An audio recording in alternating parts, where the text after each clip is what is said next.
చాలామంది చూసారా, ఎవడున్నాడండి పుణ్యాత్ముడు, అందరూ బైబిల్ చెప్పింది కానీ అందరూ చెప్పండి పాపాత్మ. అంటే నువ్వు పాపం అయితే చెప్పండి, ఇంక మేము అందరూ నీ వెనకాల ప్లేస్లో ఉండాలన్నమాట. చూసారా, ఆ కాంటెక్స్ట్ తెలీదు, అర్థం తెలీదు, ఆ ప్రభు ఎందుకు ఆ మాట ఉపయోగించాడు ఏం తెలీదు.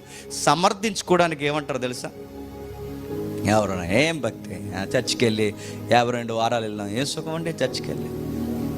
అందుకేనండి భక్తి ఉండొచ్చు కానీ ఎంతవరకు చెప్పండి, అంతవరకు. బైబిల్లో ఎన్నో ఉంటాయండి, అవన్నీ పాటిస్తాయండి జేమ్స్ గారు చెప్పండి. అన్నీ అలా చేసుకుంటే ఈ సొసైటీలో బతకగలం అనుకుంటున్నారా జేమ్స్ గారు? బతకలేమండి. అందుకే కాస్త అలాగ ఉండాలి చెప్పండి, కాస్త ఇలాగ అలాగే ఉండు.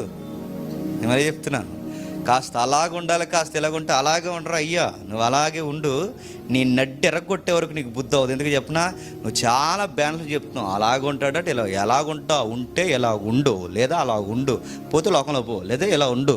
అలా ఎలా ఉంటానంటే అదే గర్వం అన్నాడు.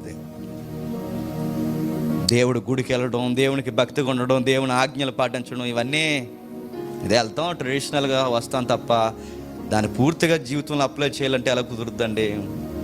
అందుకని మా వ్యాపారాలు మానలేము మేము అన్నారంట. ఏ వ్యాపారం ఏంటి? ఎందుకంటే బ్యాందీ అమ్మేస్తారంట.